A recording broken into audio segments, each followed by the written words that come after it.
তো হ্যালো বন্ধুরা, good morning. তো সকাল সকাল তোমাদের নতুন একটা ব্লগে সবাইকে স্বাগত।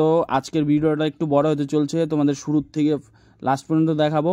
তো একটু ফর্ম শর্ট পড়ছে, আগের দিনই মাল পাঠানো হয়ে গেছে, ওই ফর্মটুকু নিয়ে যাচ্ছি। তো আসলাম বিয়ে বাড়িতে, আইসা দেখলাম যে স্টেজটা ভালোই বড় আছে। জয় আর পার্থ আগেই আসছে, ওরা মাল আনলোড করছে। আর এইখানে ইলেকট্রিকের কাজের জন্য সঞ্জয় আর ভাইস্তা আসছে। তো এটা হচ্ছে ভাইস্তা অনেক ক্যাটারিংয়ের সেট আপে আমরা দেখতে পারছো, আগে এখন ক্যাটারিং করে না। তো যাই হোক, তো আমাদের মাল এখনও নামানো হয় নাই, এক টোটো নামানো হয়েছে, আরেক টোটো এখনও ফুল আছে, মানে উপরে আছে। তো যাই হোক, এটা আনলোড করবে।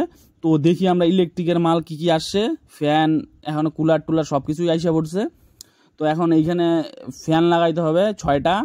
আর এই ক্যাটারিংয়ের সেট আপটা আগেই কোনো ক্যাটারিং আলাকে দিয়ে দিছে, মানে প্লেট সিস্টেম। তো যাই হোক, আমাদের হাতে শুধু ফুল আর লাইটিং ছিল। তো এখন যাইতে হবে, আমার কিছু কাঁচা ফুল আনতে হবে খাট সাজানোর জন্য। তো কাঁচা ফুল নিয়ে যাচ্ছি এখন বিয়ে বাড়িতে। তো এখন যাই, চলো বিয়ে বাড়িতে যায়া তোমাদের দেখাচ্ছি যে কাজ কতটুকু হইলো। আর আমাদের চ্যানেলে কেউ নতুন হয়ে থাকলে অবশ্যই চ্যানেলটাকে সাবস্ক্রাইব করো। তো চলো যাওয়া যাক বিয়ে বাড়িতে। তো এখানে আইসা দেখি একটু ওই যে সঞ্জয় আবার জেসিনা পাতা নিয়ে কালার করছে, দেখবে গোল্ডেন কালারটা কেমন। তো এই দেখতেই পাচ্ছ, চলো তোমাদেরও দেখাচ্ছি যে গোল্ডেন কালারটা কেমন হয়। এটা হচ্ছে গোল্ডেন কালার, এটার মধ্যে একটা দামিও হয়, একটা কম দামি হয়, এটা দামি কালারটা। আর আমরা সবসময় কোয়ালিটি ভালো দেওয়ার চেষ্টা করি সব কিছুর মধ্যেই। তো এই পুরা বিয়ে বাড়িতে দেখো যে ফুল ছড়ায় ভরা আছে, কারণ আমাদের কোনো ফর্মা রেডি থাকে না, সব আমরা নিজেরাই রেডি করি। তো এখন আনলোডিং হয়ে গেছে টোটো, এখন আরেক টোটো, আজকে বিয়ে বাড়ির কাজ 2টা। তো এখানে আরেক টোটো মানে যাবে। তো এই হচ্ছে জামাই, এ কিন্তু আজকে মেয়ে ভাগায় নিয়ে আসছে। তো আমাদের ওইখানে আগে কাজ করতো। চলো পরে একটা ভিডিওতে তোমরা দেখাবো। তো এখন এই হচ্ছে স্টোর খালি হবে, কারণ আমাদের আরও একটা বিয়ের কাজ হচ্ছে, ওই জিনিসটা ওইখানে যাইতে হবে। তো ওইখানে যাবে বিশাল, তো বিশালকে পাঠাবো। তো এখন আমি আর ঋষি যাচ্ছি আবার ওই বিয়ে মানে চাকির মোড় বিয়ে বাড়িতে, ওইখানে কয়েকটা ফুল আর পাতা শর্ট পড়ছে। তো এটা হচ্ছে বাবুরহাট, আমাদের স্বপ্নের বাবুরহাট, সবাইকে বলো, মানে সবাই জানো যে খুব সুন্দর জায়গা। জায়গাটা নিয়ে যাচ্ছি, এটা হচ্ছে 5 কিলো জায়গাটার, আর পাতা অল্প শর্ট পড়ছে। আর এই হচ্ছে বিজয় দা, আমাদের ভোটবডি। তো আমরা বেশিরভাগ টোটো দিয়ে মাল নিয়ে থাকি, সুবিধা হয়, অল্প অল্প করে কাজ করা যায়। আর ভোটবডি যখন বেশি মাল হয়, দূরে যাই, তখন আমরা ভোটবডি দিয়ে নেই। তো আমরা অনেক ব্লগেই দেখতে পাচ্ছ তোমরা। আর এখন আমরা বাবুরহাট পার হচ্ছি। তো ডাইরেক্ট এইখান থেকে আমি যাব, এই মালটা নামায়া আরেকটা বিয়ে বাড়িতে কাজ হয়েছে, ওই বিয়ে বাড়িতে এখানে বিশাল কাজ করছে। এই কুঞ্জ, এখানে 1,500 টাকার এটা কুঞ্জ, একদম সিম্পল কাজ হয়েছে। নিচের আলপনাটা 1,500 টাকা, বাজেট কিন্তু বেশি। কুঞ্জটা নিয়ে কেউ কমেন্ট করবে না, কারণ বাজেটটাও তোমাদের দেখতে হবে। 1,500 টাকা বাজেটের কাজ, এই কুঞ্জটা 1,500 টাকা বাজেটে তৈরি হয়েছে।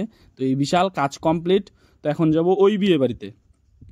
এই হচ্ছে ওই বিয়ে বাড়ির প্যাসেজ, লুক এট দিস, একদম সেই হয়েছে। তো এই হচ্ছে গেটটা।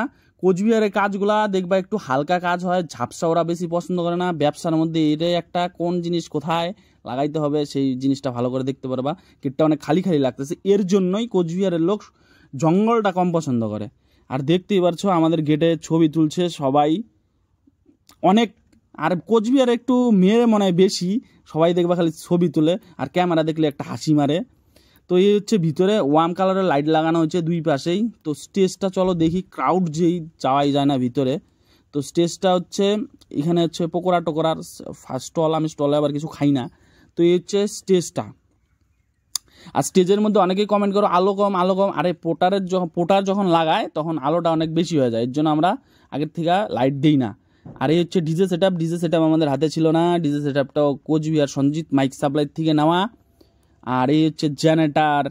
আর এখানে এখন আমি একটু বিয়ে বাড়িতে এন্ট্রি দিব তোমাদের, তো অনেক দিন থেকে এন্ট্রি দেই না। তো এই দেখতে পাচ্ছ, চলো ভিতরে দেখাচ্ছি। এই যে সামনে আইসা পরে কালো শাড়ি পরা। তো এই হচ্ছে এখানে আবার কি হচ্ছে, ক্যামেরার লাইনটা লাগানোর পরে সাপ্লাই লাইনটা অনেক গরম হচ্ছে। তো এখন আমাদের ক্যামেরা লাইনটা চেঞ্জ করতে হবে। দেখো এই সমস্যা হয়, যখন নিজে থেকে কাজ করা, এই সমস্যাগুলো হয় না। তো আমাদের ক্যামেরার লাইনটা এখন চেঞ্জ করতে হবে, কারণ সাপ্লাই লাইনটা অনেক গরম হচ্ছে। তো চেঞ্জ করে খাইতে বসলাম, খাইতে অনেক আইটেম আছে ভাই, একটা একটা করে খাইতে হবে। এই খাওয়ার আইটেমগুলো সবগুলো শেষ করতে হবে। তো চলো শেষ করে তোমাদের সাথে আবার দেখা হবে আরেকটা নতুন একটা ভিডিওতে, যে সঞ্জয় একটা জলের বোতল খুলছে। তো বাই বাই, টাটা, নতুন একটা